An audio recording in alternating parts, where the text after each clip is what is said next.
Hello friends, welcome back our channel. आप सभी का आपके अपने चैनल पर स्वागत है और आज हमारी लास्ट क्लास है यानी कि डे 10 है।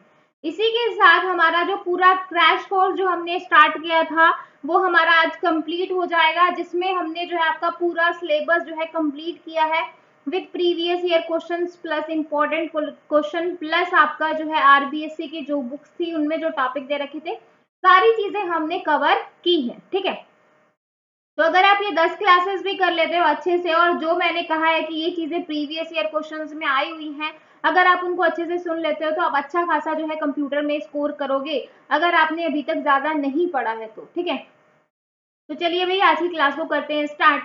तो जो लास्ट जो हमारा आज डे 10 के अंदर जो हम पढ़ने वाले हैं वो पढ़ेंगे सिस्टम एनालिसिस एंड डिजाइन। अब सिस्टम एनालिसिस एंड डिजाइन में से कितने क्वेश्चन आ सकते हैं, यहाँ से आपको एग्जाम में ज्यादा नहीं देखने को मिलेगा, 3 से 5 नंबर का एग्जाम में देखने को मिलेगा। मिनिमम 3 नंबर दिख जाएंगे या मैक्सिमम जो है वो आपको 5 नंबर एग्जाम में देखने को मिलेंगे। अब यहाँ से क्वेश्चन कहाँ से आएंगे, एक आएगा आपका सिस्टम डिजाइन में से। डिजाइन यानी कि कपलिंग, कपलिंग क्या होती है, कोहेजन क्या होता है, बेस्ट डिजाइन क्या होता है, कपलिंग की टाइप कितनी होती है, कोहेजन की टाइप कितनी होती है, इसकी डेफिनेशन क्या है, इसकी डेफिनेशन क्या है, या वर्स्ट कपलिंग कौन सी है, बेस्ट कोहेजन कौन सा है, या बेस्ट कपलिंग कौन सी होती है। तो इस तरीके से आपको एग्जाम में एक या दो क्वेश्चन एग्जाम में देखने को मिलेगा, या फिर आपका टेस्टिंग में से क्वेश्चन आ सकता है, या फिर जो आपके एसडीएलसी के जो मॉडल्स हैं, जो फिजिबिलिटी स्टडी हम पढ़ेंगे, एसडीएलसी के जो मॉडल्स है वहां से आपको एग्जाम में क्वेश्चन देखने को मिल जाएगा। ठीक है, तो अभी जो आपकी 1.5 से 2 घंटे की लर्निंग होने वाली है उसमें हम करेंगे क्या, तो उसमें आपका पूरा जो एसएडी का जो है ओवरव्यू है वो पूरा कंप्लीट पढ़ने वाले हैं, जो आपका पूरा सिलेबस दे रखा है। सिलेबस में क्या क्या है आपका, introduction, requirement gathering, feasibility analysis, structure analysis, structure design, object oriented modelling using UML, testing, system implementation, maintenance and other software, ये पूरा करेंगे। ठीक है, तो ये पूरा हम करने वाले हैं विद क्विक रिवीजन के साथ। उसके साथ ही जो आपका सिस्टम डिजाइन है, ये जो आपका सिस्टम डिजाइन है क्या होता है, मॉड्यूल्स, कपलिंग क्या है, कोहेजन क्या है, टेस्टिंग क्या है, सारी चीजों को डिटेल में करने वाले हैं। इसके साथ ही इसके बाद हम इसके करेंगे क्वेश्चन डिस्कस करेंगे। अगर आप ये क्वेश्चंस भी कर लेते हो तो अच्छा खासा जो है एग्जाम में स्कोर करोगे। इसके बाद जो है अगर हम बुक्स की बात करें, अगर मैं इसकी बुक्स की बात करूं तो 9th क्लास में कोई भी चैप्टर नहीं है आपका डिजाइन या फिर एसएडी से या फिर आपका एनालिसिस किसी से भी रिलेटेड। 10th क्लास की बात करूं तो 10th में भी आपका कोई भी जो है सब्जेक्ट नहीं है। इसके बाद 11th की बात करें तो 11th में भी आपका C language, object oriented computer network, XML, database, PHP. और 12th क्लास की बात करें तो 12th में भी नहीं है। ठीक है, तो यानी कि आपका बुक्स में नहीं है ये, इसलिए आपको एग्जाम में ज्यादा यहाँ से देखने को नहीं मिलेगा। बाकी जो आपका सॉफ्टवेयर इंजीनियरिंग के जो क्वेश्चन आए हुए, सॉफ्टवेयर इंजीनियरिंग भी एक तरीके का सेम चीज है। इसमें जो आपका इसमें जो आपके एस्टेट में जो क्वेश्चन आए हैं वो आपके या तो डिजाइन में से क्वेश्चन आए हैं, जो आपके सिलेबस में जो सिलेबस मेंशन है डिजाइन में से आए हैं, या फिर टेस्टिंग में से आए हैं। तो इसके सारे प्रीवियस ईयर क्वेश्चन डिस्कस करेंगे। मे भी जो आपको 3 से 5 क्वेश्चन देखने को मिलने वाले हैं वो सारे के सारे जो है आपको मे बी एस्टेट के प्रीवियस ईयर के क्वेश्चन उठा के दे दे। ठीक है, तो चलिए भाई क्लास को करते हैं स्टार्ट। हाँ जी, आपका जो सब्जेक्ट उसका नाम क्या है, सिस्टम एनालिसिस एंड डिजाइन। जब भी आप किसी सिस्टम को डेवलप करते हो, सिस्टमेटिक प्रोसेस, उसमें क्या क्या इंक्लूड होता है आपका, प्लानिंग की भाई क्या प्लानिंग रहने वाली है, एनालिसिस क्या है, डिजाइन, डिप्लॉयमेंट, मेंटेनेंस, ये सारी चीजें रहती हैं। तो आज की क्लास में हम ये दो मेन पॉइंट पढ़ने वाले हैं, सिस्टम को एनालिसिस करना है, सिस्टम को डिजाइन करना। ठीक है, एनालिसिस क्या है, ये एक प्रोसेस है जो आपका कलेक्ट करती है and interpreting facts, identifying the problem and decomposing of a system into its components. System analysis is conducted for purpose for studying a system or its part in order to identify its objective. It is a problem solving technique that improves the system and ensure that all the components of the system work efficiently to accomplish their purpose. ठीक है, तो system design क्या होता है, design क्या है कि कुछ भी चीज हमने बनाई है, प्लान कर ली है, एनालिसिस कर लिया, उसके बाद हम क्या करेंगे, डिजाइन करेंगे। तो process of planning a new process business system or replacing an existing system by defining its component or modules satisfying the specific requirement before planning. You need to understand the old system. भाई आप पुराने system का design देखोगे कि उसके अंदर मुझे क्या क्या नया लेके आना है। देखो पहले जो है टीवी किस तरीके से आती थी, बहुत बड़ा साइज होता था, बाद में जो है आजकल जो टीवी आ रही है वो बिल्कुल फ्लैट हो गई है, तो एक तरीके से डिजाइन ही तो चेंज हुआ है। तो वही कि पुराने वाले पे काम करके आपको नए वाले में जो है इम्प्रूवमेंट करना है।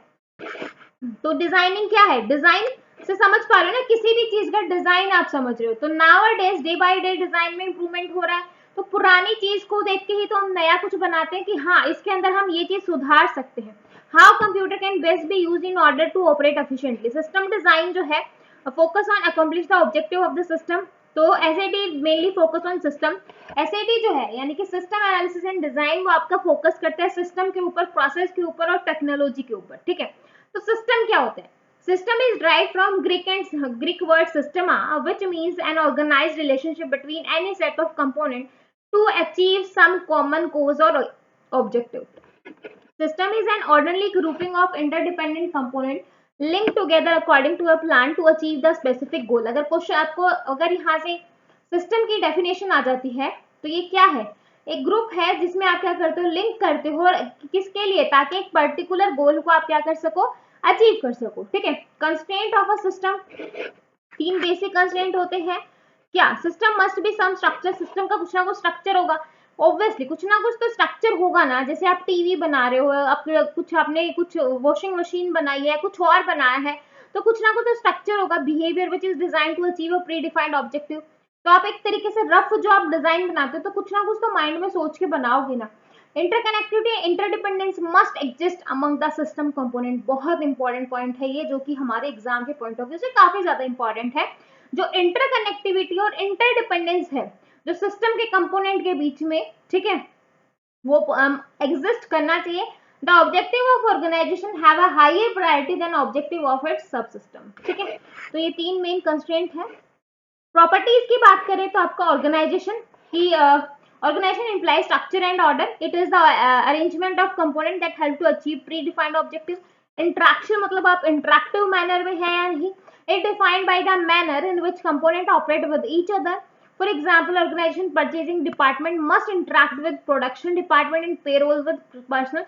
मतलब आप किसी ऑर्गेनाइजेशन में है, उसमें अलग डिपार्टमेंट बने हुए हैं, ठीक है। तो उन सभी का जो है आपस में इंटरकनेक्शन, तो इंटरेक्शन तो होना चाहिए ना। फिर इंटरडिपेंडेंस, interdependence मतलब component of a system depend on one another for proper functioning. The components are coordinated and linked together according to specified plan. Output of one subsystem is required by other subsystem as input. Integration मतलब integrate करना, आपस में जोड़ना, है ना। ये concern करता है how a system component are connected together. It means the part of the system work together within the system, even each part perform a unique function, ठीक है। ऑब्जेक्टिव क्या है, objective system must B central, it may be real और stated. It is not uncommon for an organization to state an objective and operate to achieve another. User must know the main objective of computer application early in the analysis for a successful design. तो यहाँ पे आपकी एक system के जो है क्या है, एलिमेंट्स है। ये आपका जो है इनपुट हुआ, ये तो हम बेसिक से कंप्यूटर में पढ़ते गए हैं कि ये आपका इनपुट है, ये आपका प्रोसेसर है, ये आपका आउटपुट है, ठीक है। ये आपका कंट्रोल, यहाँ पे आपका फीडबैक, यहाँ पे आपका बाउंड्रीज एंड इंटरफेसेस, ठीक है।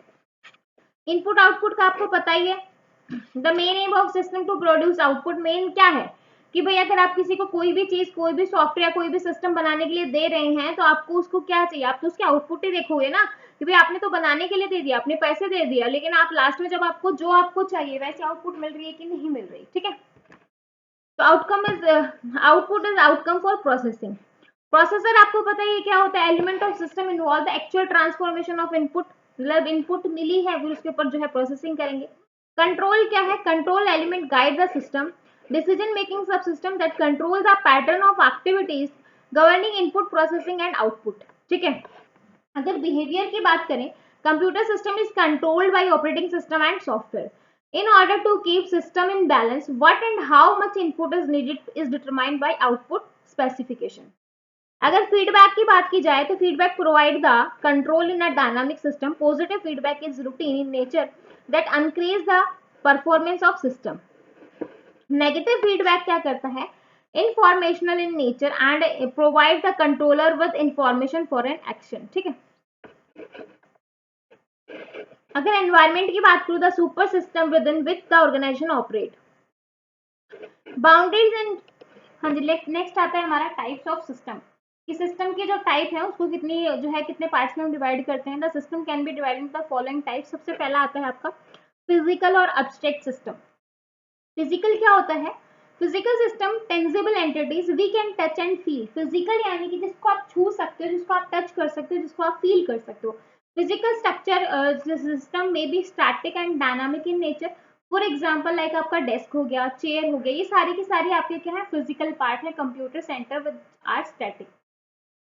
Program computer is dynamic system in which programs, data, application can change according to the user need. Abstract system are non-physical entities or conceptual that may be formulas, representation or model of a real system. ठीक है।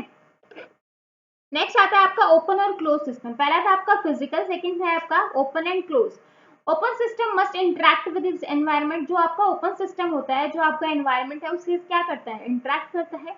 It receive input and deliver output to the outside. ये क्या करेगा, input को receive करेगा और output को deliver कर देगा outside the system. For example an information system which must adapt to the changing environment condition. A closed system does not interact with its environment, is isolated from environment influence. A completely closed system is rare in reality. ठीक है। फिर third type आता है आपका adaptive and non adaptive system. Adaptive and non adaptive क्या होता है? Adaptive मतलब चेंजेबल, है ना, जिसको आप चेंज कर सकते हो। Adaptive system respond to change in the environment, कि भाई जब भी आपको कुछ करना आप उसमें जो है चेंज कर सकते हो। For example human being, animals. Non adaptive that is system does not respond to environment, for example machine. ठीक है। फिर आपका परमानेंट और टेम्पररी। जैसे आपकी परमानेंट जॉब आती है, टेम्पररी आती है, वही परमानेंट सिस्टम जो है लॉन्ग टाइम के लिए रहता है, लाइक आपका बिजनेस पॉलिसीज। टेम्पररी जो है वो आपको कुछ टाइम के लिए रहता है, ये तो आपको पता ही है। Specified time and after that they are demolish. ठीक है। For example DJ system is setup for a programme and is disabled after the programme. ठीक है। तो ये था आपका परमानेंट एंड टेम्पररी। फिर आपका natural and manufacture. Natural system are created by the nature. जो नेचुरल सिस्टम है वो आपके नेचर से क्रिएट होते हैं। फॉर एग्जाम्पल लाइक आपका सोलर सीजनल सिस्टम, है ना। मैन्युफैक्चर सिस्टम जो मैन मेड होते हैं, जो इंसान खुद बनाता है, लाइक आपका रॉकेट, डैम, ट्रेन, ये सारी चीजें। फिर आपका डिटर्मिनिस्टिक और प्रोबेबिलिस्टिक सिस्टम, ये सारे टाइप्स हैं आपकी। ठीक है। डिटर्मिनिस्टिक सिस्टम जो है वो आपका ऑपरेट करता है प्रिडिक्टेबल मैनर। प्रिडिक्ट मतलब आप कुछ सोच रहे हो, and interaction between system component is known as certainty, with certainty. For example, two molecules of hydrogen and one molecule of oxygen make water. मतलब दो हाइड्रोजन के मॉलिक्यूल मिलके और एक ऑक्सीजन का मिलके क्या बनाते हैं, पानी बनाते हैं, H2O। ठीक है। Probabilistic system show uncertain. यहाँ पे आपकी सर्टेनिटी रहती है, कहीं ना कहीं जो भी आप प्रिडिक्ट कर रहे हो, जो भी आप सोच रहे हो, वहां पे आपकी सर्टेनिटी रहेगी। लेकिन आपका प्रोबेबिलिस्टिक मतलब प्रोबेबिलिटी है, होगा या नहीं होगा, यानी कि आपका अनसर्टेन है, फिक्स नहीं है कि होगा ही। The exact output is not known. यहाँ पर आप एग्जैक्ट आउटपुट नहीं बताते, लाइक वेदर फोरकास्टिंग, आज बारिश होगी या नहीं, क्या मतलब पूरा दिन मौसम अच्छा ना हो लेकिन फिर भी बारिश ना हो, या फिर मौसम बिल्कुल साफ हो, बारिश हो जाए। मतलब जहाँ पे जो है आउटपुट आपका जहाँ आप एक तरीके से प्रॉपर फिक्स नहीं होगी कि भाई ये चीज होगी ही, है ना। फिर मेल डिलीवरी, तो ये आपका जो है। इसके बाद है आपका social human machine and machine system. Social system is made up of people. So जो सोशल सिस्टम होता है वो आपका किससे बना होता है, पीपल से। For example like social clubs, societies. Human machine system both human and machine. Human machine system आपका ह्यूमन से बना होता है, मशीन से भी, and are involve to perform a particular task. Like example की बात करें तो कंप्यूटर प्रोग्रामिंग, ये आपकी कंप्यूटर प्रोग्रामिंग करने के लिए एक ह्यूमन की भी जरूरत पड़ेगी, एक आपको कंप्यूटर की, मशीन की भी। Machine system is where human interference is neglected. Machine system में ह्यूमन का इंटरफेरेंस जो है वो इस तरीके से ना के बराबर होता है, और जितने भी टास्क होते हैं वो मशीन के द्वारा परफॉर्म किए जाते हैं। एग्जाम्पल की बात करें तो ऑटोनोमस रोबोट। फिर आपका manmade information system. It is interconnected set of information resources to manage data for a particular organization under direct management control. The system include, system में आपका हार्डवेयर, सॉफ्टवेयर, कम्युनिकेशन, डेटा, सारी चीजें क्या रहती है, include रहती है। Man-made information system are divided into 3 types. Formal information system, ये जो है आपका बेस्ड होता है flow of information in the form of memos, instruction, etc. from top level to low जो है lower level of management. Informal information system, ये जो है आपका employ based system which solve the day to day work related problem. Computer based system क्या होता है? This system is directly dependent on the computer for managing business application, for example like automatic library system, railway reservation system, banking system। ठीक है, तो ये कुछ types थी आपकी किसकी? सिस्टम की। अब देखो सिस्टम मॉडल्स, पहला है आपका स्कीमेटिक मॉडल। स्कीमेटिक मॉडल जो है वो आपका 2D chart that shows system element and their linkage. Different arrow are use to show information, जो अलग अलग एरो आप यूज करते हो इन्फॉर्मेशन फ्लो को दिखाने के लिए, material flow and information feedback. ठीक है, फिर आपका फ्लो सिस्टम मॉडल्स, ये क्या कहता है कि flow system model shows the orderly flow of material, energy and information that hold the system together. The program evolution review technique part, for example, is used to abstract a real world system in a model। फिर आपका static model, static में आपका क्या आ जाएगा? Like आपके Gantt chart वगैरह आ जाएंगे। ये आपका जो है one pair of relationship like activity, time, cost, quantity, ये सारी चीजें। ठीक है, फिर आपका डायनामिक सिस्टम मॉडल, इसमें आपका जो है business organisation app dynamic system. A dynamic model approx the type of organisation और application that analysis deal with. हाँ जी, अभी जो है आपका कैटेगरी ऑफ इंफॉर्मेशन, तो तीन जो है कैटेगरी में हम डिवाइड करते हैं इंफॉर्मेशन लेवल को। तो पहला है आपका स्ट्रैटेजिक इंफॉर्मेशन, फिर ये आपका अपर है, फिर आपका मैनेजमेंट कंट्रोल इंफॉर्मेशन, और लास्ट है आपका ऑपरेशनल इंफॉर्मेशन। ठीक है, अब जो आपके एग्जाम में जो डायरेक्ट क्वेश्चन आएंगे वो कहाँ कहाँ से आएंगे वो मैं आपको बता देती हूँ। पहला है आपका SDLC, फिर है आपका सॉफ्टवेयर डिजाइन, सॉफ्टवेयर डिजाइन में आपका कपलिंग एंड कोहेजन, फिर है आपका टेस्टिंग। ठीक है, तो ये जो तीन टॉपिक हैं इनको हम बहुत अच्छे से अभी डिस्कस कर लेते हैं। जहां से हमें लग रहा है कि भाई आपका एग्जाम में ज्यादा चांसेस हैं क्वेश्चन आने की, तो पहले हम इनको करते हैं। उसके बाद जो आपके प्रीवियस ईयर क्वेश्चन हैं और जो आपके इम्पोर्टेंट क्वेश्चन है वो कवर करेंगे, और लास्ट में जो आपका मेन जो आपका एक्स्ट्रा पार्ट है वो हम कवर करेंगे। ठीक है भाई, तो SDLC होती क्या है? Software development life cycle. Software को डेवलप करना, आप कोई भी सॉफ्टवेयर डेवलप करवाना चाहते हैं, सपोज मुझे एक सॉफ्टवेयर डेवलप करवाना है, ठीक है, लेकिन हर किसी को तो भाई नहीं आ सकता, हर किसी चीज के लिए हर एक्सपर्ट बैठे हैं। मुझे सॉफ्टवेयर डेवलप करवाना है तो मैं किसी के पास गई, मैंने उसको अपनी अपनी रिक्वायरमेंट बता दी कि मुझे ऐसा ऐसा जो है सॉफ्टवेयर चाहिए, लास्ट में मुझे ऐसी आउटपुट चाहिए, मुझे इस पर्पज के लिए मैं ये सॉफ्टवेयर बनवा रही हूँ। ठीक है, जो भी प्रोग्रामर है वो मेरी बात को अच्छे से समझेगा, सुनेगा, और फिर जो है वो सारी चीजों को देख के एक फाइनल लास्ट में मुझे कॉस्ट बताएगा कि भाई ये कॉस्ट रहेगी और आपको इतना पे करना है। ठीक है, तो software development life cycle should result in high quality system, ठीक है, and that meets customer expectation, reaches completion within the time and cost evolution। यानी कि जो कस्टमर की जो भी रिक्वायरमेंट है, जो भी कस्टमर की रिक्वायरमेंट है उसको रिच करे, उसको कंप्लीट करे with time and cost, and work effectively and efficiently in the current plan information technology and infrastructure. ठीक है, सिस्टम डेवलपमेंट लाइफ साइकिल इस कंसेप्चुअल मॉडल, एक कंसेप्चुअल मॉडल है जो आपका इंक्लूड करता है policies and procedure for developing और altering system throughout their life cycle. तो किस SDLC में क्या क्या स्टेप्स आएंगे? आपका रिक्वायरमेंट, सबसे पहले जो यूजर है, अब मैं किसी के पास जा रही हूँ, मैं किसी भी प्रोग्रामर के पास जा रही हूँ, मुझे कोई सॉफ्टवेयर बनवाना है, तो मैं उसको क्या बताऊंगी? मैं उसको अपने रिक्वायरमेंट बताऊंगी ना कि भैया स्ट्रेट एंड फॉरवर्ड मुझे इस काम के लिए, इस पर्पज के लिए ये चीज चाहिए। ठीक है, तो मैंने अपनी रिक्वायरमेंट बता दी। रिक्वायरमेंट होने के बाद आप डिजाइन, फिर इम्प्लीमेंटेशन, फिर टेस्टिंग, फिर डिप्लॉयमेंट, फिर ऑपरेशन, फिर आपका मेंटेनेंस। ठीक है, तो ये सारी चीजें आ जाएंगी। ठीक है, अगर फेजेस की बात करें कि भैया software development life cycle model के फेजेस क्या हैं वो देख लो। सबसे पहले प्लान करना कि भैया आप जो है प्लान क्या क्या होगा, मतलब जो भी आप कुछ बना रहे हो उसके लिए प्लानिंग तो करोगे ना कि भाई जो है यूजर ने तो ये डिमांड कर दी है, ये रिक्वायरमेंट रख दी है, अब मैं उसकी प्लानिंग कैसे करूँ? Obtain approval for project, initiate, assess feasibility, plan and schedule. फिर आप एनालिसिस करोगे, understand business need and processing needs, कि भाई बिजनेस की नीड्स और प्रोसेसिंग नीड्स क्या। फिर आप एक पर्टिकुलर एक डिजाइन तैयार करोगे, define solution system based on requirement and analysis decision. ठीक है, इसके बाद है इम्प्लीमेंटेशन, फिर आप जो है कंस्ट्रक्ट करोगे, टेस्ट करोगे, train user, install new system, और लास्ट में जो है आप मेंटेनेंस करते हो, keep system healthy and improve.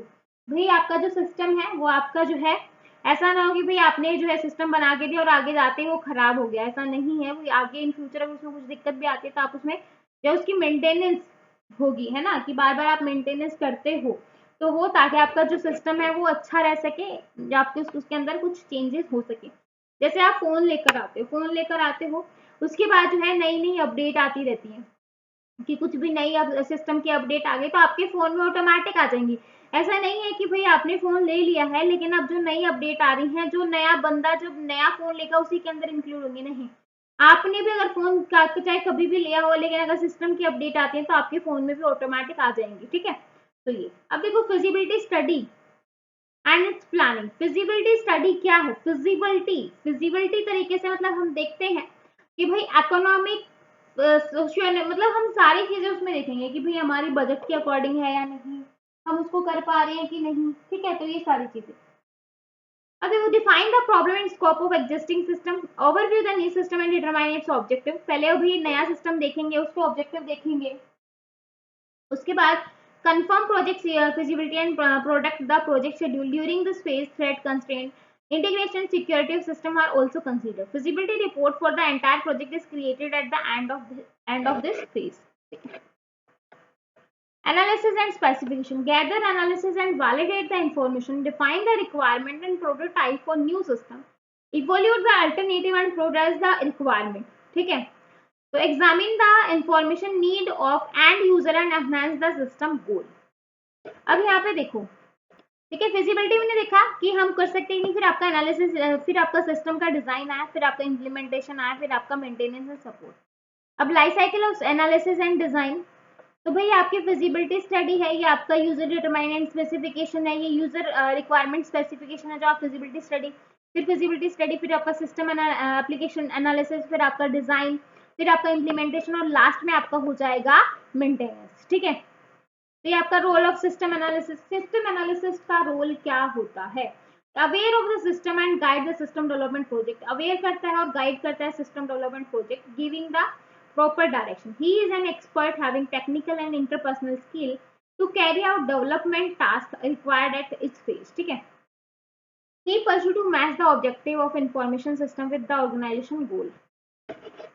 Main role क्या होंगे? Defining and understanding the requirement of user through various fact finding technique, prioritizing the requirement by obtaining user, gathering the facts or information and acquire the opinion of users, ठीक है। तो attribute की अगर बात की जाए तो ये आपका skill of system analyst, interpersonal skill, technical skill, analytical skill, management skill, ठीक है। तो ये आपकी स्किल्स हो जाएंगे। इंटरपर्सनल में आप जो है यूजर एंड प्रोग्रामर जो इंटरफेस कर पा रहे हैं, भाई यूजर ने एक सॉफ्टवेयर बनाना दिया किसको? प्रोग्रामर को। अगर उनके बीच में इंटरफेस अच्छा है, यूजर प्रॉपर अपनी बातें प्रोग्रामर को समझा पा रहा है, प्रोग्रामर अच्छे से यूजर को समझा रहा है, तो उनके बीच में मतलब एक अच्छा जो है सॉफ्टवेयर बनेगा। Facilitate group and lead smaller team, managing expectation, good understanding कम। तो इंटरपर्सनल स्किल में वही इंटरफेस आ जाएगा, जो है आपका understanding, communication, selling and teaching abilities, motivator, having the confidence to solve queries. Analytical skills में आपका system study and organisational knowledge, problem identification, problem analysis and problem solving, sound common. फिर आपका ability to assess trade off, फिर आपका curiosity to learn about new organisation. Management skills में आपका understand user practice and resource and project management, change and risk management, understand the management function and theory. Technical skills की अगर मैं बात करूं, knowledge of computer and software की, modern development, know of system and design tool, breadth knowledge about new technology, ठीक है। तो आपकी टेक्निकल। अब हम बात कर लेते हैं आपके सॉफ्टवेयर डिजाइन की। हाँ जी, सॉफ्टवेयर डिजाइन क्या होता है वो देखो।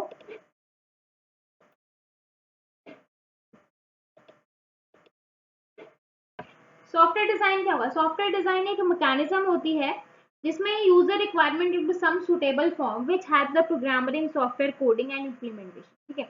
ये डील करते represent the client requirement as described in SRS, यानी कि सॉफ्टवेयर रिक्वायरमेंट स्पेसिफिकेशन में भी एसआरएस की फुल फॉर्म आ जाए तो आपको ध्यान रखना है।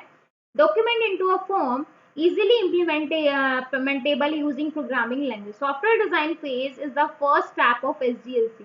जो सॉफ्टवेयर डिजाइन फेज होता है, पहला फेज किसका, सॉफ्टवेयर डिजाइन लाइफ साइकिल का, which move the concentration from the problem domain to the solution domain. ठीक है. अब इसके ऑब्जेक्टिव की अगर मैं बात करूँ सॉफ्टवेयर डिजाइन की, ऑब्जेक्टिव क्या है कि करेक्टनेस हो, जो भी आप सॉफ्टवेयर बना रहे हो, सॉफ्टवेयर जो भी आपने किया है कि वो करेक्ट होना चाहिए, जो भी आप यूजर की रिक्वायरमेंट दी है. तो ऑब्वियसली भैया आपने जो है पहले रिक्वायरमेंट्स गैदर की, फिर आपने जो है एनालिसिस किया, फिर आप डिजाइन कर रहे हो. ठीक है. फिर completeness, design should have all components like data structure, modules, external interfaces. efficiency, resources should be used efficiently by the program. Flexibility, able to modify on changing needs.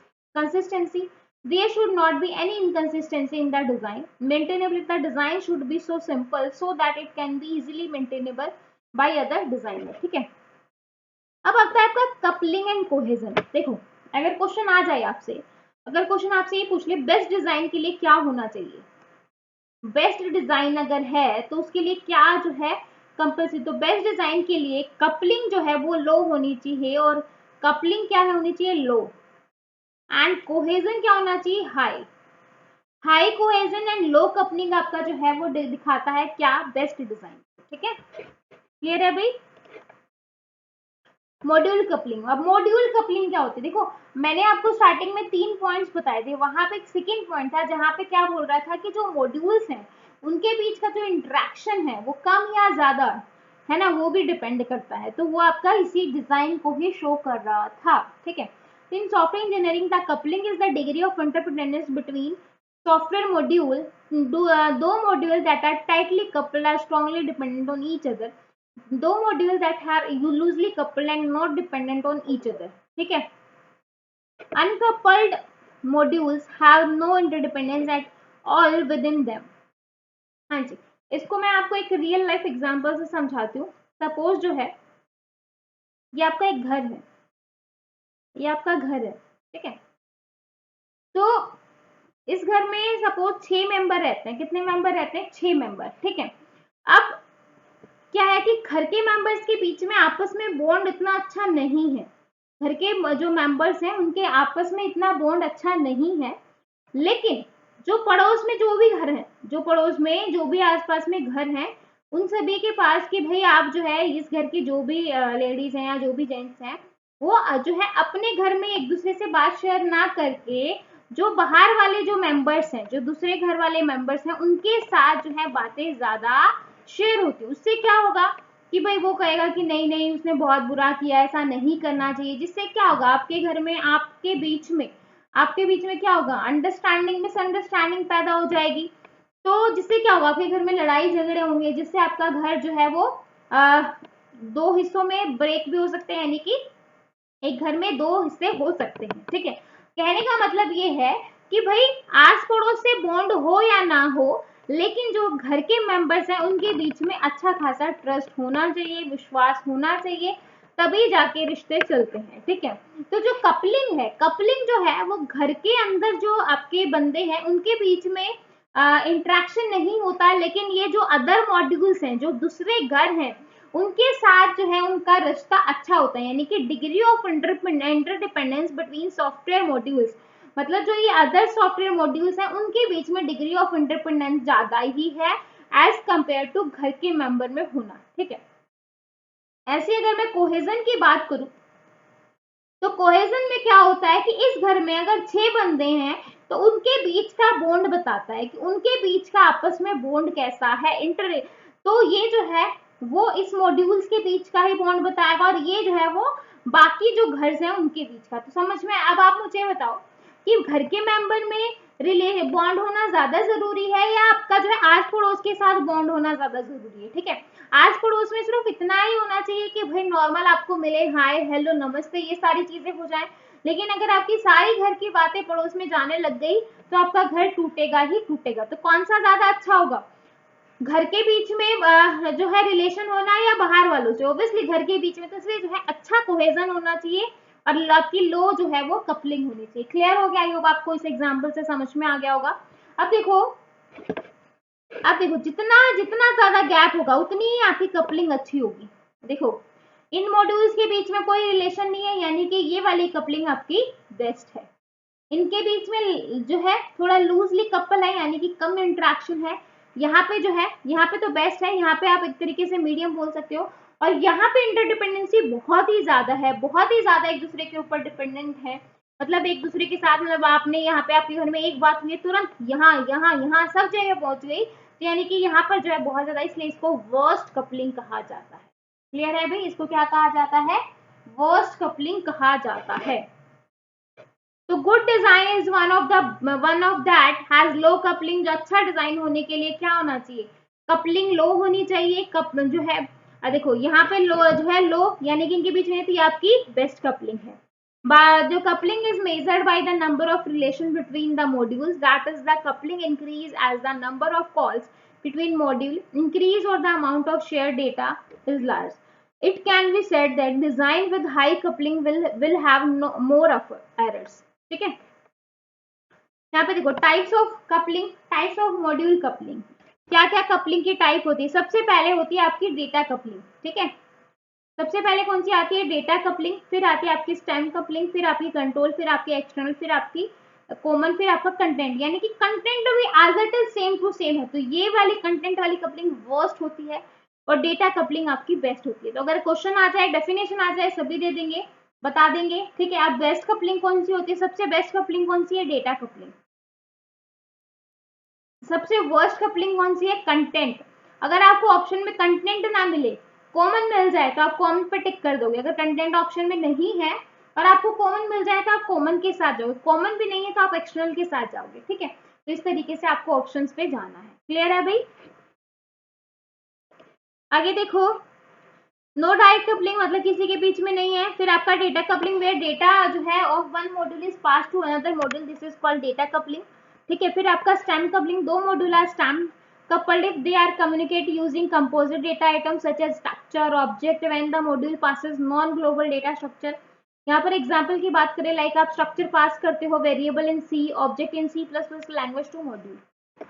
Control coupling जो है exist करती है among two modules if data from one module is used to direct the structure of instruction execution in another। ठीक है, external coupling क्या होता है? External coupling arise when two modules share an externally imposed data format, communication protocol or device interface. This is related to communication to external tool and devices. Common coupling क्या होते हैं? Two modules are common coupled if they share information through some global data। ठीक है, दो modules हैं वो आपस में क्या है? कॉमन कपल्ड, अगर जो है उनमें क्या शेयर हो रहा है? Information through some global data items. ठीक है, तो ग्लोबल डेटा ये आपका M1 M2, ये आपकी कंटेंट कपलिंग है जो कि सबसे वर्स्ट होती है। इसके बाद आता है कोहेजन। कोहेजन मैंने आपको क्या बताया कि define the degree to which element of module, जो आपके मॉड्यूल के जो एलिमेंट हैं, मतलब जो इस घर में जैसे 6 मेंबर थे, इन 6 मेंबर के बीच में आपस में कितना प्यार है, कितना भरोसा है, जितना ज्यादा है उतना ही अच्छा जो है आपका कोहेजन होगा, उतना ही अच्छा आपका डिजाइन होगा। ठीक है, तो ये वाला इनके बीच में आपस का बॉन्ड, ना कि घरों के बीच में आपस का बॉन्ड। समझ में आया? ठीक है, तो ये आपका जो है elements of module belong together. आगे देखो, अब टाइप्स ऑफ मॉड्यूल्स का कोहेजन की बात करें तो फंक्शनल कोहेजन जो है वो आपका बेस्ट होता है। फंक्शनल कोहेजन आपका बेस्ट होगा, फिर आपका सीक्वेंशियल, फिर आपका कम्युनिकेशन, फिर प्रोसीजरल, फिर आपका टेम्पोरल, फिर आपका लॉजिकल, फिर आपका कोइंसिडेंटल। ठीक है, तो जो कोइंसिडेंटल कोहेजन है कि भाई कोइंसिडेंट किसी किसी के विचार मैच हो गए, वरना आपस में घर वालों की बनती ही नहीं है। समझ में आया? ठीक है, तो ये होता है आपका वर्स्ट केस, और जो आपका फंक्शनल रहता है वो आपका बेस्ट होता है। तो आपको ये चीज ध्यान रखनी है, ये कर लेना। इसके बाद अगर डिफरेंस की बात करें कपलिंग एंड कोहेजन के अंदर, कपलिंग जो होती है वो इंट्रा मॉड्यूल होती है बाइंडिंग, और ये आपका इंट्रा मॉड्यूल बाइंडिंग होती है। Coupling show the relationship between module. Coupling जो होती है वो मॉड्यूल के बीच का रिलेशनशिप बताती है, लेकिन जो आपका कोहेजन होता है वो आपका मॉड्यूल्स के विद इन द, मॉड्यूल के अंदर का जो रिलेशन है वो बताएगा। Coupling show the interdependence between the module. ठीक है, और जो कोहेजन जो है वो बताते हैं modules relative functional strength. While creating you should aim for low coupling. जब हम कपलिंग को क्रिएट करते हैं तो इसका एम होता है कि लो कपलिंग होनी चाहिए। ठीक है, ताकि जो आपका अच्छा डिजाइन हो सके। लेकिन अगर कोहेजन की बात करें तो कोहेजन में आपका क्या होना चाहिए जो है, ठीक है, तो कपलिंग क्या होनी चाहिए, लो। लेकिन अगर हम कोहेजन को करते हैं तो यहाँ पे मतलब है कि भाई उनके बीच का जो इंटरडिपेंडेंस है आपस में मॉड्यूल्स के बीच का, वो एक अच्छा होना चाहिए, स्ट्रांग होना चाहिए। In coupling modules are link to other module. इसमें कपलिंग में क्या होता है, मॉड्यूल जो है वो एक दूसरे के साथ लिंक्ड होते हैं। कोहेजन में मॉड्यूल जो होते हैं वो सिंगल थिंग पे फोकस करते हैं। अब देखो टेस्टिंग क्या होती है, another important topic, testing, test करना। तो सॉफ्टवेयर टेस्टिंग एक process identifying the correctness of software by all attribute like reliability, scalability, portability, reusability, ठीक है। evaluating the execution of software component to find software bugs and error, मतलब आपने पूरा जो है बना लिया, उसके बाद जो है आपने जो भी सॉफ्टवेयर बनाया है उसके अंदर कोई बग तो नहीं है, उसके अंदर कोई एरर तो नहीं है, कोई उसके अंदर डिफेक्ट तो नहीं है, ये सारी चीजें हम देखते हैं, ठीक है। पर्टिकुलर अगर किसी प्रोग्राम में आप किसी एरर को फाइंड आउट करते हैं तो उसको क्या कहा जाता है, डीबगर कहा जाता है। क्वेश्चन आ जाए कि डीबगर क्या है, तो भाई उसमें क्या करते हैं, एरर को फाइंड करने के लिए डीबग का यूज किया जाता है, ठीक है। तो attribute of software like reliability, scalability, portability, usability, ठीक है। फिर व्हाट इज टेस्टिंग, टेस्टिंग क्या होती है, टेस्टिंग एक ग्रुप ऑफ टेक्निक है जो आपको डिटरमाइन करती है correctness of application under the pre defined script, but the testing can not find all defect of the application. लेकिन जो टेस्टिंग है वो सारे के सारे डिफेक्ट जो है वो एप्लीकेशन में फाइंड आउट नहीं करती। The main intent of application to detect failure of the application so that failure can be discovered and corrected. It does not demonstrate that product function properly under all conditions, but only that it is not working in some specific condition, ठीक है। आगे देखो, type of testing की बात की जाए तो दो तरीके, दो पार्ट्स में डिवाइड करते हैं, मैनुअल टेस्टिंग और ऑटोमेशन टेस्टिंग। मैनुअल टेस्टिंग को फर्दर 3 पार्ट्स में डिवाइड किया जाता है, white box testing, black box testing and grey box testing, ठीक है। फिर फर्दर जो आपका ब्लैक बॉक्स टेस्टिंग है उसको हम 2 पार्ट्स में डिवाइड करते हैं, functional and non functional. Functional में आपका यूनिट टेस्टिंग आ जाएगा, इंटीग्रेशन टेस्टिंग आ जाएगी, सिस्टम टेस्टिंग आ जाएगी, यूजर एक्सेप्टेंस टेस्टिंग आ जाएगी। और नॉन फंक्शनल में आपका कंपैटिबिलिटी टेस्टिंग, परफॉर्मेंस टेस्टिंग और यूजेबिलिटी टेस्टिंग। क्लियर है अभी। अब देखो मैनुअल टेस्टिंग क्या होती है। मैनुअल क्या होता है, the process of checking the functionality of application as per the customer need without taking any help of automation tool. यानी कि हम जो है यहाँ पर जो भी प्रोसेस फॉलो कर रहे हैं कस्टमर की, जो भी हम क्योंकि हम क्या करें, कस्टमर को पूरी सर्विस दे रहे हैं ताकि कोई कुछ भी दिक्कत आती है तो हम उसकी प्रॉब्लम के लिए खड़े रहें, ठीक है। लेकिन यहाँ पर जो हम उसकी जो है कस्टमर की हेल्प कर रहे हैं बिना किसी ऑटोमेशन टूल के, तो वो आपका क्या कहलाता है, मैनुअल टेस्टिंग कहलाता है। इसको फर्दर 3 पार्ट्स में डिवाइड किया जाता है, white, black and grey. Automation testing में मैनुअल टेस्ट के यहाँ पर जो है कुछ ना कुछ टूल्स, ऑटोमेशन टूल्स की हमें हेल्प लेनी पड़ती है, और any other programming language like automation testing, ठीक है। अब देखो व्हाइट बॉक्स टेस्टिंग क्या होती है। व्हाइट बॉक्स टेस्टिंग में आपका जो है, ये आपका इनपुट है, ये आपका आउटपुट है, और ये आपका डिजाइन, जो भी आपका प्रोसेस चल रहा है, तो यहाँ पे जो है इनपुट आउटपुट तो होता ही है, लेकिन जो इसकी फंक्शनिंग है वो भी आपको शो होती है। The box testing approach software testing consist of black box testing and white box testing. We are जो है white box testing also known as, white box को हम ग्लास बॉक्स टेस्टिंग भी कहते हैं। यहाँ से जो क्वेश्चन आते हैं ना टेस्टिंग से, व्हाइट बॉक्स से, ब्लैक बॉक्स से डायरेक्ट क्वेश्चन आता है कि भाई व्हाइट बॉक्स को और क्या क्या नाम से जाना जाता है, तो इसको हम ग्लास बॉक्स टेस्टिंग कहते हैं, स्ट्रक्चरल टेस्टिंग कहते हैं, क्लियर बॉक्स टेस्टिंग कहते हैं, ओपन बॉक्स टेस्टिंग कहते हैं, ट्रांसपेरेंट बॉक्स टेस्टिंग कहते हैं। इसमें टेस्ट करते हैं internal coding and infrastructure of software, focus on checking और predefined input against expected and desired output.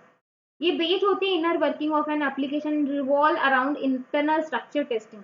ये टाइप होती है testing programming skill are required to design test cases. Primary goal of white box testing is focus on the flow of input and output through the software and strengthening the security of the software, ठीक है।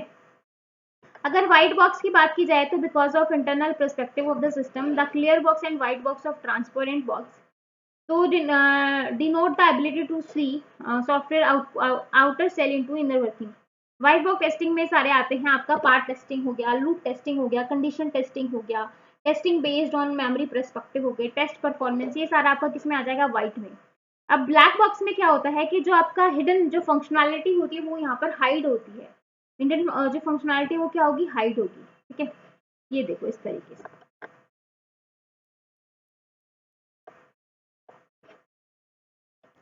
Grey box testing क्या होती है, grey box जो है वो black plus white, ठीक है, इन दोनों के कॉम्बिनेशन से मिलके बनती है। तो दोनों की जो फंक्शनैलिटी है वो आपकी किस में आ जाती है, ग्रे में। Grey box testing, software testing, partial knowledge of the internal working of structure, मतलब कुछ नॉलेज उसको इंटरनली होती है, कुछ मतलब आपको कुछ शो होती है, कुछ नहीं होती है, ठीक है। तो combination of black and white का ये कॉम्बिनेशन होता है। Involve assess to internal according to design test cases as white box testing and testing practice are done at functionally level as black box testing, ठीक है। तो ये आपका black box है, ये आपकी व्हाइट बॉक्स है, दोनों को मिला के जो बनता है वो आपका ग्रे बनता है। अब हम बात कर लेते हैं, हमने जो है ब्लैक बॉक्स टेस्टिंग को फर्दर जो है दो पार्ट्स में डिवाइड किया था, जो है अब आपका उनको हम डिस्कस कर लेते हैं। अगर आपको ध्यान नहीं है तो मैं एक बार फिर से जो है टाइप्स दिखा देती हूँ। देखो, सॉफ्टवेयर टेस्टिंग को दो पार्ट्स में डिवाइड किया, manual and automation. Further manual को हमने तीन पार्ट्स में डिवाइड किया, व्हाइट, ब्लैक एंड ग्रे, ठीक है। व्हाइट और ग्रे के कोई पार्ट्स नहीं होते, लेकिन ब्लैक बॉक्स को हम दो पार्ट्स में डिवाइड करते हैं, functional and non functional testing. Functional में आपका unit integration system and user acceptance testing आ जाती है, और नॉन फंक्शनल में कंपैटिबिलिटी, परफॉर्मेंस एंड यूजेबिलिटी आ जाती है। क्लियर है भाई? ये अगर आपको ये टाइप्स अच्छे से डायग्राम आपके माइंड में सेट हो गया है तो अब हम बात कर लेते हैं यूनिट। यूनिट का मतलब ये है कि भाई एक बड़ी प्रॉब्लम को हम जो है छोटे छोटे यूनिट्स में डिवाइड कर लेते हैं, फिर एक सिंगल यूनिट को हम क्या करते हैं, टेस्ट करके देखते हैं इंडिविजुअल यूनिट को कि भाई उसमें कुछ एरर या बग वगैरह तो नहीं है, ठीक है। फिर जब यूनिट करने के बाद फिर हम उसको इंटीग्रेट कर लेते हैं, लाइक हमने इन दो को आपस में जोड़ लिया, फिर इन दो को जोड़ लिया, फिर इसको ऐसे, फिर इनको हमने अटैच, फिर हमने इसको कर लिया, फिर लास्ट में जो इस तरीके से इंटीग्रेट कर लिया। मतलब पहले एक बड़े चीज को छोटे छोटे पार्ट में डिवाइड किया, फिर उस छोटे छोटे पार्ट्स को वापस से जोड़ लिया, ठीक है। तो आपका इंटीग्रेशन टेस्टिंग और second level of software testing process come after unit testing. In this testing, unit or individual component of the software are tested in a group. The focus of the integration testing level is to expose defect at the time of interaction between integrated component और unit. ठीक है, अभी आपका unit testing हो गया modules में। फिर आपका types of integration testing, integration testing की टाइप इंक्रीमेंटल और नॉन इंक्रीमेंटल। ये आपका इंटीग्रेट जो है इंक्रीमेंटल और नॉन इंक्रीमेंटल। फर्दर इंक्रीमेंटल को हमने दो पार्ट्स में डिवाइड किया, top down and bottom up testing, ठीक है। फिर आपका सिस्टम टेस्टिंग आता है। सिस्टम टेस्टिंग में हम क्या करते हैं कि पूरा का पूरा जो आपका पार्ट्स है, पूरा का पूरा जो आपका पूरा प्रोग्राम है, उसको हम यहाँ पर जो है टेस्ट करते हैं जो है सिस्टम टेस्टिंग में। End to end testing where the testing environment is similar to the product environment. फिर आपकी हायरार्की है टेस्टिंग की, एक्सेप्टेंस टेस्टिंग, सिस्टम टेस्टिंग और इंटीग्रेशन टेस्टिंग, ठीक है। फिर आपका पहली यूनिट होगी, फिर आप इंटीग्रेट करोगे, फिर सिस्टम, और लास्ट में आपका जो टेस्टिंग है वो एक्सेप्ट हो जाएगी, ठीक है। फिर आपका रिग्रेशन टेस्टिंग। फिर आपका ये देखो, एक होती है आपकी अल्फा और बीटा टेस्टिंग। मैं एक बार बता देती हूँ क्योंकि यहाँ से भी कई बार क्वेश्चन आता है। अल्फा टेस्टिंग जो होती है वो आपकी जो आपका डेवलपर, जो आपका प्रोग्रामर है, उस एंड पे होती है, क्योंकि वो प्रोग्रामर उसको जो है कर रहा है। और जो आपका बीटा टेस्टिंग होती है, जो आपकी बीटा टेस्टिंग होती है वो आपका यूजर एंड पर होती है, क्योंकि जब आपका प्रोग्रामर जो है आपके सॉफ्टवेयर को यूजर को दे देता है टेस्ट करने के लिए, तो वो आपकी बीटा टेस्टिंग कहलाती है, और वो आपके एक्चुअल एनवायरनमेंट की होती है। क्वेश्चन आ जाए कि आपकी टेस्टिंग एक्चुअल एनवायरनमेंट में कौन सी टेस्टिंग में होती है, तो बीटा टेस्टिंग में, ठीक है। क्योंकि रहना तो उसको यूजर के पास ही है ना, वो प्रोग्राम, वो सॉफ्टवेयर जो आपने बनाया वो यूजर के लिए तो बनाया, आपको तो उसको यूज करने से रहे। तो जब यूजर जो है जब पहली बार उसको टेस्ट करके देखता है, तो वो आपका एक्चुअल एनवायरनमेंट कहलाता है, वो आपकी बीटा टेस्टिंग कहलाती है। बीटा टेस्टिंग आपकी कहाँ पर होती है, यूजर एंड पर, ठीक है। नॉन फंक्शनल टेस्टिंग एक टाइप होती है सॉफ्टवेयर टेस्टिंग की, जिसमें जो है reliability, load test, performance test, जहाँ पे आप ये चेक करते हो अकाउंटेबिलिटी ऑफ सॉफ्टवेयर, ठीक है। Primary purpose of non functional testing is test the reading speed of system software, ठीक है। तो आपका performance testing, load testing, security testing, probability testing, accountability testing, reliability, efficiency testing, ये सारी आ जाएंगी। अगर इसके एडवांटेज की बात करें तो प्रोवाइड करता है higher level security. Security is fundamental feature due to which system is protected from cyber attack. It ensures the loading capability of the system so that any number of user can use it simultaneously. Improve करता है performance of the system. Test cases are never changed, so do not need to write them more than once. ठीक है। Disadvantage की बात करें तो every time of software is updated, हर time software update होता है। Non functional test are performed again, ठीक है। तो ये थे आपका टेस्टिंग और सॉफ्टवेयर डिजाइन। आई होप आपको समझ में आ गया होगा, क्योंकि रिवीजन हमने की है। इसके बाद हम कुछ क्वेश्चंस कर लेते हैं जिसको आपको और अच्छे से क्लियर हो जाएगा, ठीक है। देखो सबसे पहला है overall system architecture is derived in. Overall जो आपका सिस्टम आर्किटेक्चर है वो कहाँ पे जो है ड्राइव्ड होता है। इंपॉर्टेंट क्वेश्चन है आपके एग्जाम में, पूरे चांसेस हैं कि आपको एग्जाम में क्वेश्चन मिले। तो एसडीएलसी आपका सॉफ्टवेयर डेवलपमेंट लाइफ साइकिल होता है, जिसमें आपके जो है स्टेप्स होते हैं, लाइक रिक्वायरमेंट, पहले रिक्वायरमेंट एनालिसिस करते हो, फिर आपकी फिजिबिलिटी स्टडी आती है, फिर डिजाइन, ठीक है, फिर आपकी जो है कोडिंग, फिर टेस्टिंग, फिर इंस्टॉलेशन, डेवलपमेंट, फिर लास्ट में आपका जो है मेंटेनेंस आती है, ठीक है। तो जो ओवरऑल सिस्टम का आर्किटेक्चर वो कहाँ पे होता है आपका डिजाइन के अंदर, कहाँ पे होता है डिजाइन में। क्लियर है। इसके बाद नेक्स्ट देखो, dash document act as a contract between the developer and the customer. कौन सा क्या बोल रहा है कि आपको बताना है कि भाई वो डॉक्यूमेंट बताना है जहां पे जो है कॉन्ट्रैक्ट हो किसके बीच में, डेवलपर और कस्टमर के बीच में। पहला ऑप्शन है एसडीडी यानी कि सॉफ्टवेयर डिजाइन डॉक्यूमेंटेशन, जो आपका description of software created to facilitate analysis, planning, implementation and decision making. DFD आपका डेटा फ्लो डायग्राम होता है, flow of maintenance for any process system. SRS आपका सॉफ्टवेयर रिक्वायरमेंट स्पेसिफिकेशन होता है। लास्ट है आपका नन ऑफ दीज, तो यहाँ पे आपका आंसर हो जाएगा एसआरएस यानी कि सॉफ्टवेयर रिक्वायरमेंट स्पेसिफिकेशन। तो जो सॉफ्टवेयर रिक्वायरमेंट स्पेसिफिकेशन होता है वो किसके बीच में होता है, कस्टमर और डेवलपर के बीच में। नेक्स्ट क्वेश्चन देखो, important aspect of coding. Coding का इंपॉर्टेंट एस्पेक्ट क्या होता है, रीडेबिलिटी।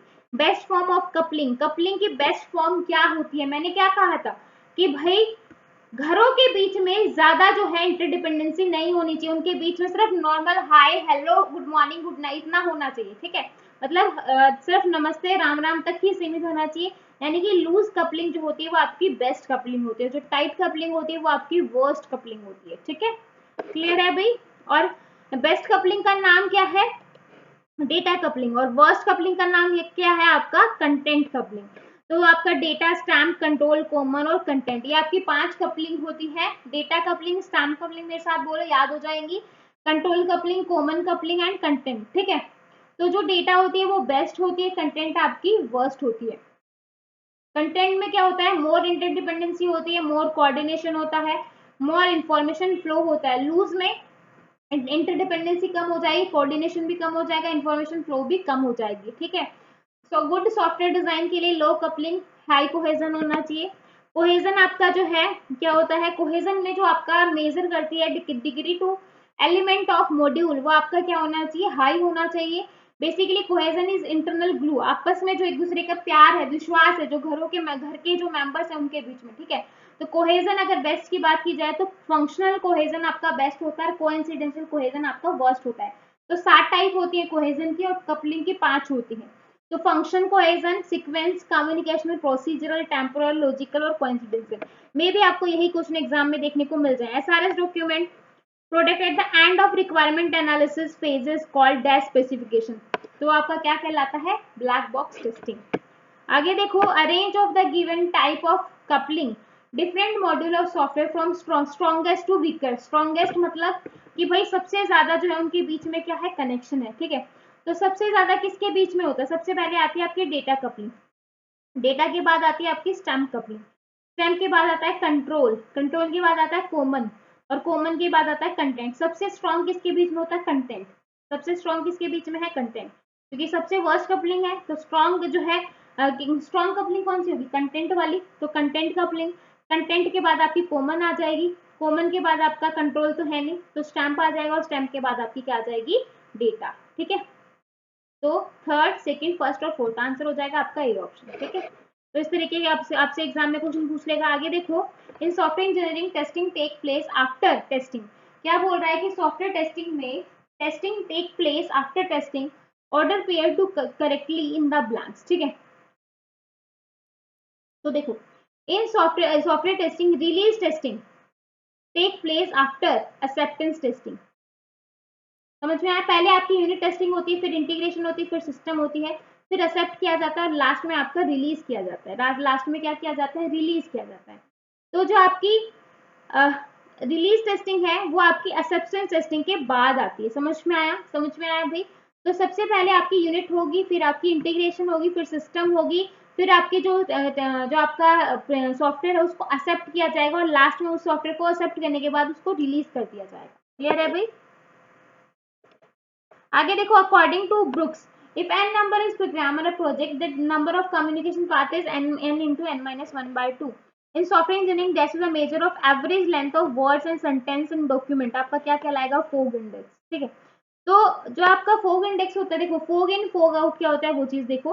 फोग इन में जो आपकी जो है देखो कितनी जो है उससे इनपुट निकलते हैं, देखो ये कितना उससे निकल रहा है, तो फोग इन होता है. आउटपुट में मतलब कितना उसके पास जा रहा है, कितना जा रहा है. ठीक है. तो फैन इन में जो है कितना आया तो आपका ये, और कितना आउट मतलब कितना आउट हुआ ये. ठीक है. इस तरीके से इन मतलब आना, आउट मतलब जाना. In context of reliability, software in the ability of system to deliver service requested is called dash, and the ability of the system deliver service as requested is called. So availability and the ability of system deliver service as requested is called reliability. तो ये answer हो जाएगा ये option. आगे देखो. Choose invalid statement in context of software testing. तो जो आपकी अल्फा टेस्टिंग होती है इसमें क्या बोला है कि आपको इनवैलिड स्टेटमेंट बतानी है. क्या बताना है? इनवैलिड. तो system testing is usually done by developer team. बिल्कुल सही है. सिस्टम टेस्टिंग आपकी डेवलपर टीम करती है. अल्फा टेस्टिंग जो होती है वो आपका यूजर टेस्टिंग करती है. जस्ट मैंने आपको अभी बताया जो अल्फा टेस्टिंग होती है वो कौन करता है? अल्फा टेस्टिंग आपका डेवलपर एंड पे होता है, ना कि यूजर. यहाँ पे बीटा टेस्टिंग होता तो आपका ये आंसर सही होता है. Release testing usually type of black box testing. बिल्कुल सही है. Release testing performed after acceptance, ये भी बिल्कुल सही है. तो आपका ये वाला इनवैलिड. ठीक है.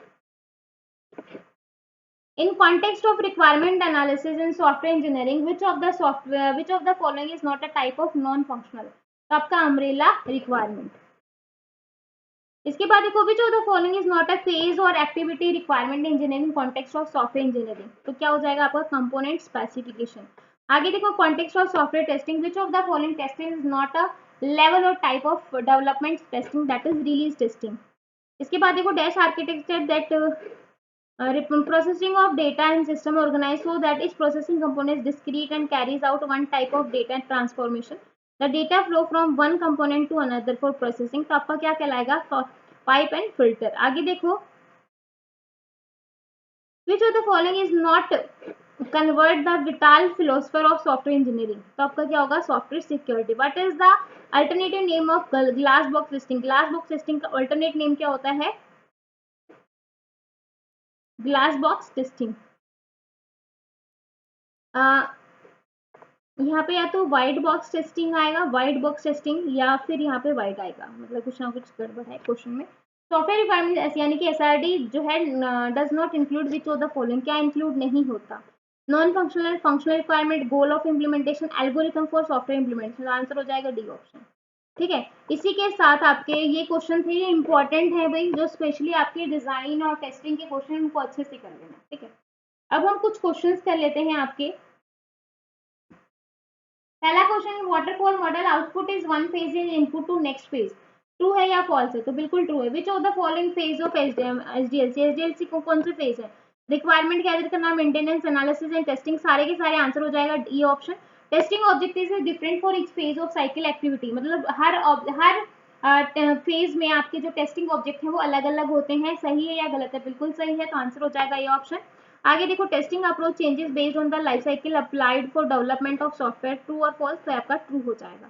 Selection of particular life cycle model is based on, किस पे बेस्ड होता है? रिक्वायरमेंट पे, technical knowledge of development in user, project type and associated risk. Last है आपका all of the above. Which of the following are advantage of iterative model. तो early revenue generation, simple to manage, divide workload, early feedback. तो answer हो जाएगा सारे के सारे हैं. तो आंसर हो जाएगा ये option. Which of the following incremental development model. कौन सा आपका इंक्रीमेंटल डेवलपमेंट मॉडल है? तो प्रोटोटाइपिंग मॉडल, रेड यानी कि रैपिड एक्शन डेवलपमेंट, फिर आपका एगली डेवलपमेंट, और फिर आपका रैशनल यूनिफाइड प्रोसेस. तो ये जो है आपके, ये आपके क्या है? इंक्रीमेंट डेवलपमेंट मॉडल है. और जो ये आपके वाटरफॉल मॉडल है और आपका वी मॉडल है, ये आपके सीक्वेंशियल मॉडल है. Strict configuration management is required during rapid action development. तो आपका ट्रू होगा या फॉल्स होगा? तो ट्रू होगा. आगे देखो, which of the following is not a SDLC model. इसमें से कौन सा एसडीएलसी मॉडल नहीं? That is CMM model. In college students are develop और software, which model is preferable. कौन सा मॉडल प्रेफर करेंगे? Code and fix model. SDLC आपका क्या होता है? सॉफ्टवेयर डेवलपमेंट लाइफ साइकिल होती है. इसमें से कौन सी आपकी वेरिफिकेशन एक्टिविटी नहीं है? तो testing.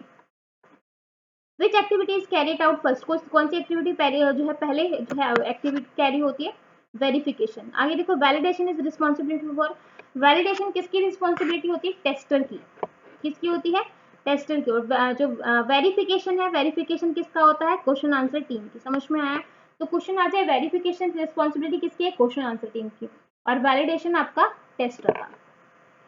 Are we building the system right, आप जो है एक सिस्टम राइट को बना रहे हैं। Are we building the system right यानी कि आपका वेरिफिकेशन है, आपने जो है आपने पूछा कि सिस्टम राइट है या नहीं, ठीक है। फिर आपका राइट सिस्टम, मतलब यहाँ पे था सिस्टम राइट, तो आपका वेरिफिकेशन, अगर राइट पहले आ जाए फिर सिस्टम आए तो आपका वैलिडेशन, ठीक है। तो verification is focused on, verification किस पे फोकस करता है, प्रोसेस पे। वैलिडेशन किस पे फोकस करता है, प्रोडक्ट पे। For which of the following activity one need to execute the product, that is validation, the order in which test level are performed. तो सबसे पहले आपका यूनिट टेस्टिंग होगा, यूनिट के बाद इंटीग्रेशन होता है, इंटीग्रेशन के बाद सिस्टम होगा, सिस्टम के बाद आपका एक्सेप्टेंस होता है। तो आंसर हो जाएगा सी ऑप्शन, ठीक है। The order which test level are performed, normal तो आपका यूनिट टेस्ट और सिस्टम एंड एक्सेप्टेंस, लेकिन आपका जो है नेचर ऑफ अ प्रोजेक्ट, तो आंसर भाई सी भी हो सकता है और D.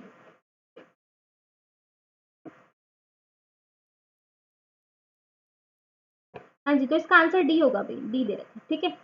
System testing, system testing आपकी क्या होती है, ब्लैक बॉक्स टेस्टिंग होती है। हमने पढ़ा था ना ब्लैक बॉक्स टेस्टिंग को हम दो पार्ट्स में बैठ करते हैं, functional and non functional. Functional में आपका ये सारी टेस्टिंग आ जाती है। वी मॉडल आपका क्या होता है, वीएलसी मॉडल है। Test cases are design during which of the following stages, तो आपका test specification which is not the other name for structural testing, तो behaviour testing, the technique applied for usability testing, तो क्या हो जाएगा आपका black box testing. Which of the testing is not a test type, तो क्या होगा statement testing. Static analysis can be best described for analysis of a program code. Exhausting testing आपकी क्या कहलाते हैं, impractical but possible, which is not a type of incremental testing approach, the big bang approach.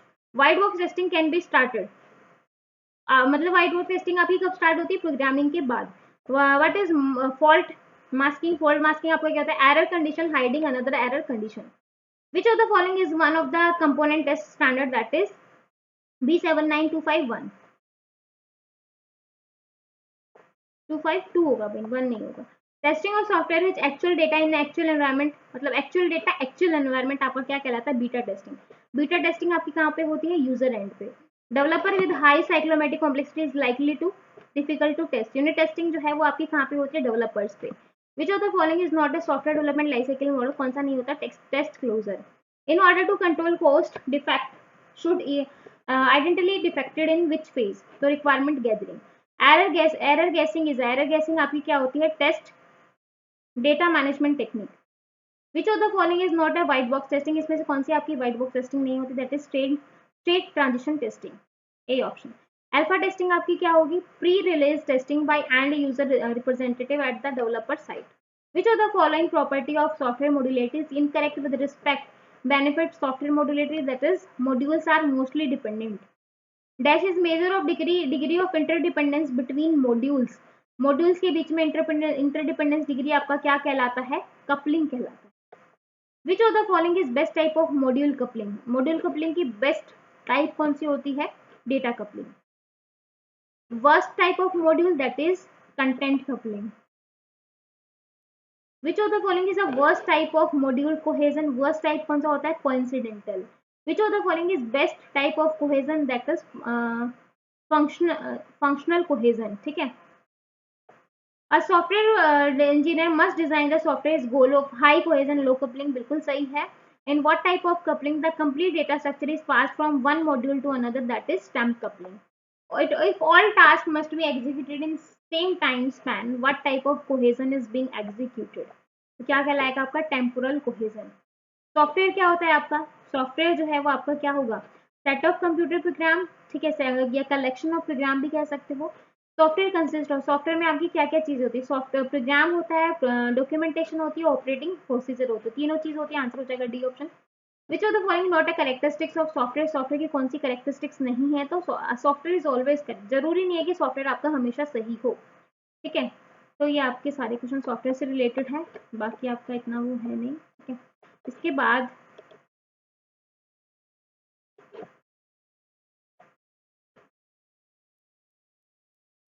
तो ये सारी चीज़ें हमने पढ़ लिया है। आपका interview, advantage of interview question आए हैं, advantage, review of record, procedure, form, observation, advantage, फिर joint application development, secondary research of feasibility study. Feasibility study जो है वो प्री जो है इन्वेस्टिगेशन पे जो है वो डिपेंड होती है, manage to take decision, decision को जो है लेने के लिए फिजिबिलिटी स्टडी डेवलपमेंट और नॉट। ठीक है, ये आपके स्टेप्स हैं फिजिबिलिटी स्टडी के। Form a project team and appoint a project leader, develop system flow chart, identify the deficiency of current system and set goals, enumerate the alternative solution, ये आपका आ जाएगा। टेक्निकल फिजिबिलिटी, इकोनॉमिक और आपका operational. ठीक है, 3 type होते हैं feasibility study के। 3 टाइप कौन कौन से हैं? इकोनॉमिक फिजिबिलिटी, यहाँ पे हम इकोनॉमिक हम कंडीशन देखते हैं, फिर टेक्निकली क्या क्या लग गया, फिर आपका ऑपरेशनल फिजिबिलिटी। ठीक है, तो ये चीज़ आपको याद रखनी है। फिर बिहेवियरल फिजिबिलिटी, शेड्यूल फिजिबिलिटी। तो मेनली आपके 3 पार्ट होते हैं भाई, ये आपको ध्यान रखना है।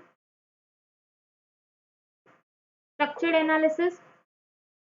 एनालिसिस टूल आपकी, जिसमें आपका DFD, data dictionary, decision tree, table, ये सब आ जाएगा।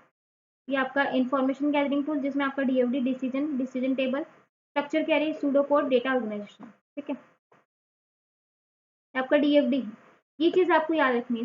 स्क्वायर जो सिंबल है वो आपका क्या करता है? सोर्स और डेस्टिनेशन और डेटा। स्क्वायर सिंबल आपका क्या करता है? सोर्स और डेस्टिनेशन का डेटा जो है वो भेजता है। एरो आपका क्या करता है? डेटा फ्लो बताता है कि भाई डेटा जो है वो किस डायरेक्शन में फ्लो हो रहा है। सर्कल जो है वो आपका process transforming data. Open rectangle आपका डेटा को स्टोर करता है। ठीक है, टाइप्स ऑफ डीएफडी, फिजिकल और लॉजिकल 2 पार्ट्स में हम डिवाइड करते हैं। इम्प्लीमेंटेशन जो है डिपेंडेंट होता है, it shows which function are perform. इसमें इम्प्लीमेंटेशन आपका इंडिपेंडेंट होता है, जिसमें फोकस करता है on the flow of data between process. ये प्रोवाइड करता है low level detail of hardware, software, files and people. ये एक्सप्लेन करता है event of system and data required by each event. ठीक है, फिर आपके कॉन्टेक्स्ट डायग्राम हो जाएंगे। डेटा डिक्शनरी, डिक्शनरी आपको पता ही है, जिसमें आप जो है असेंडिंग और डिसेंडिंग जो है ऑर्डर में डेटा स्टोर करते हैं। डिसीजन ट्री आपको पता है, रूट हो गया, फिर उसकी फर्दर चाइल्ड, इंटरनल नोड, ये सारी चीजें आ गई है ना, ये सब हो गया। ये आपका डिसीजन टेबल, ये सब चीजें। सूडो कोड जो है डज नॉट है confirm to any programming language and express logic in plain, it may specify the physical programming logic without actual coding during the after the physical design. फिर ये सारी चीजें आ जाएंगी। फिर आपका एनालिसिस एंड डिजाइन, फिर सिस्टम डिजाइन में आपका system goal, system document decomposition, identification of currency, hardware allocation, data management, global resource, software control, implementation, boundary conditions. ठीक है, तो ये सारी चीजें आ जाएंगी इसके अंदर। Type of software design, logical design, physical design, architectural detail design, conceptual data modelling, ER model हम पढ़ चुके ऑलरेडी, डीबीएमएस में कर चुके हैं। ठीक है, एंटिटी क्या होती है पढ़ चुके हो ना। एक रियल वर्ल्ड प्रॉब्लम होती है, लाइक आपका स्टूडेंट नेम, टीचर, कोर्स, ये सारे आपके क्या है? एंटिटी है। रिलेशनशिप जो है वो उन दोनों के बीच में रिलेशनशिप बताता है, मीनिंगफुल डिपेंडेंसीज बिटवीन एंटिटीज। ठीक है, एट्रीब्यूट जो है वो एक आपकी प्रॉपर्टी को रखते हैं, property of relationship, like code, student name, ये सारी चीजें। ठीक है, ये आपकी एंटिटी होती है, आपकी वीक एंटिटी, ये आपकी स्ट्रॉन्ग एंटिटी, आपकी वीक एंटिटी। ठीक है, जो डबल उससे होती है। ये आपका रिलेशनशिप बताते हैं, आपका आइडेंटिटी का रिलेशनशिप है, आपका एट्रीब्यूट, ये आपका की एट्रीब्यूट, ये मल्टी वैल्यूड, ये आपका कंपोजिट, ये आपका ड्राइव्ड, और ये आपका टोटल पार्टिसिपेशन ऑफ। ठीक है, ये सारी चीजें हम कर चुके हैं ऑब्वियसली। फाइल ऑर्गेनाइजेशन, ये सब हम कर चुके हैं। Type of assess, serial, sequential, direct और इंडेक्स।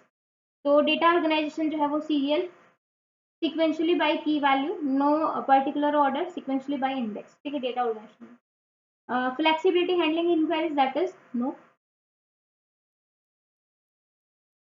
डायरेक्ट कर सकते हैं, यस। फिर आपका availability of data, speed table, activity बॉयलेट example. File access, sequentially, direct access, 2 तरीके से फाइल को असेस कर सकते हैं। फिर ये सारी चीजें आ जाएंगी। डॉक्यूमेंटेशन कंट्रोल, एडवांटेजेस, जो इंपॉर्टेंट है वही बता रही हूँ भाई, क्योंकि अभी लास्ट टाइम पे अगर आप इतना भी कर लेते हो तो आपको 3 से 5 क्वेश्चन आप कर पाओगे। ठीक है, टॉप डाउन स्ट्रेटेजी क्या होती है, जिसमें जो है आप ऊपर से जो है डिजाइन करना शुरू करते हैं। ठीक है, टॉप डाउन। तो top down is modular approach to develop design of system, it is called because start from the top. यहाँ से टॉप से स्टार्ट होता है, इसलिए टॉप डाउन कहते हैं। बॉटम में बॉटम से स्टार्ट होता है। ठीक है, इस तरीके से। ये आपका बॉटम से स्टार्ट हुआ, वहाँ टॉप से स्टार्ट हो रहा था। ठीक है, मॉड्यूलराइजेशन, छोटे छोटे पार्ट्स में डिवाइड करना, स्ट्रक्चरल चार्ट, ऑब्जेक्टिव ऑफ, फिर आपका फैक्टर फैक्टिंग, फिर आपकी कपलिंग हम पढ़ चुके हैं, हाई कपलिंग हमने पढ़ लिया, लो कपलिंग हमने पढ़ लिया, ये डेफिनेशन हमने कर ली, कोहेजन देख लिया, वर्स्ट कोहेजन टाइप्स कर ली, इनपुट आउटपुट, डिजाइन, ये सारी चीजें, ठीक है, डेटा मॉडल्स। बाकी ऐसा कुछ है नहीं जो मुझे ऐसा लग रहा है कि भाई आपके एग्जाम में यहाँ से कोई क्वेश्चन पूछ ले, बाकी जहाँ जो जो मुझे लग रहा था वो मैंने सारा आपको अच्छे से करवा दिया है, ठीक है। टेस्टिंग हम कर चुके हैं, test cases design, text unit testing क्या होती है, इंटीग्रेशन क्या होती है, सिस्टम क्या होती है, फंक्शनल क्या होती है, ये सब हमने कर लिया। क्वालिटी एश्योरेंस, क्वालिटी एश्योरेंस क्या होता है, एक review of system and software product and it's documentation for assurance that the system meets the requirement and specification, ठीक है, ये सारी चीजें आ जाएंगी।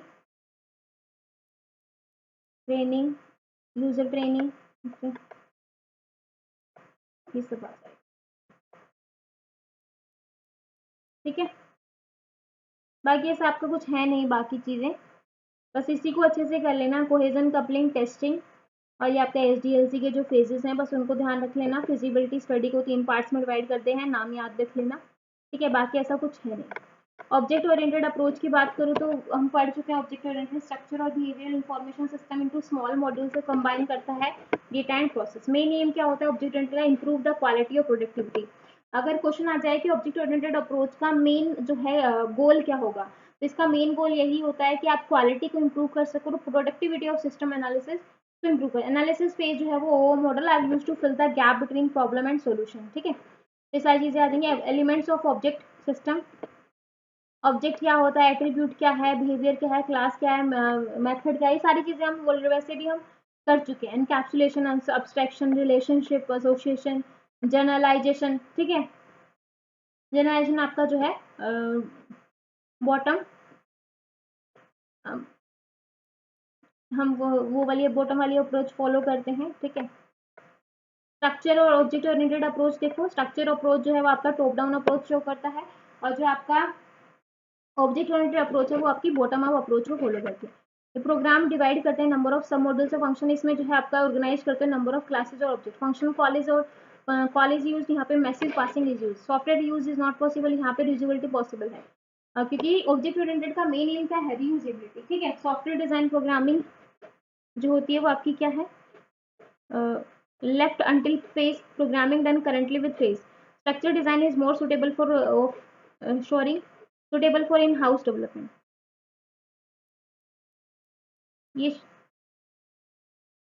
ये शो करता है clear transition from design to implementation, not show clear transition from design to implementation. ये सूटेबल होती है रियल टाइम सिस्टम के लिए, ठीक है। ये आपका बिजनेस एप्लीकेशन, गेम डेवलपमेंट के लिए, इसमें DFD, ER डायग्राम ये सब आते हैं, और इसमें आपका class diagram, sequence diagram, state chart ये सब आएंगे, ठीक है। UML क्या होता है आपका है, UML आपका क्या होता है भाई, UML आपका यूनिफाइड मॉडलिंग लैंग्वेज होती है। मे भी आपसे फुल फॉर्म ही पूछ ले। UML एक विजुअल लैंग्वेज है जो कि आपका क्या करता है, use to model process software and system to express the design of system architecture. ये स्टैंडर्ड लैंग्वेज है जो डिजाइन और डॉक्यूमेंट करती है system object oriented manner that allow technical architect to communicate with developer, ठीक है। क्या करता है, किसके साथ कम्युनिकेट करता है, डेवलपर के साथ। डिफाइन करता है specification created and distributed by object management group UML, extensible and scalable. Objective of UML is to provide a common vocabulary, object-oriented terms and diagramming technique that is rich enough to model any system development project from analysis through implementation. UML किससे made होता है, diagrams, notations, तो ये आपकी ये चीज आ जाएंगी। Employ ID, ये सारी चीजें। Class name, list of attributes, operation, ये आपका ऑपरेशंस है। Constructor, deconstructor, query, update. UML का क्यों यूज करते हैं, modelling the business process, describing the system architecture, showing the application structure, capturing the system behaviour, modelling the data structure, building the detail specification of the system, catching the idea, generating the program code, ठीक है। ये आपके static model, dynamic model. फिर आपका object oriented development, जिसमें आपको object oriented OA, design, implementation, analysis, design, ये सारी चीजें आ जाएंगी, ठीक है। बाकी हाँ इतना कुछ आपके एग्जाम में आएगा नहीं। ये आपका rapid application development, incremental testing, ठीक है। तो ये था आपका पूरा एक तरीके से ओवरव्यू, और मेरी ख्याल से इससे ज़्यादा नहीं आएगा। जिन चीज़ों पे मैंने ज़्यादा फोकस करने के लिए कहा है उनको बहुत अच्छे से कर लो, बाकी जो है 3 से 5 क्वेश्चन आएंगे, ज़्यादा नहीं आए, ठीक है। क्लास अच्छी लगी हो तो प्लीज़ लाइक शेयर सब्सक्राइब करना ज़रूर, लाइक शेयर ज़रूर कीजिएगा, सब्सक्राइब कीजिएगा, ठीक है। इसी के साथ आपका राजस्थान का 10 डेज क्रैश कोर्स होता है खत्म, ठीक है। 10 डेज क्रैश कोर्स आपका खत्म हो गया है। आई होप आपको इस 10 डेज क्रैश कोर्स से कुछ हेल्प मिली होगी, ठीक है। तो यहीं पर क्लास को करते हैं बाइंड अप, ओके। फिर मिलेंगे नेक्स्ट क्लास में, तब तक के लिए bye bye, take care, thank you.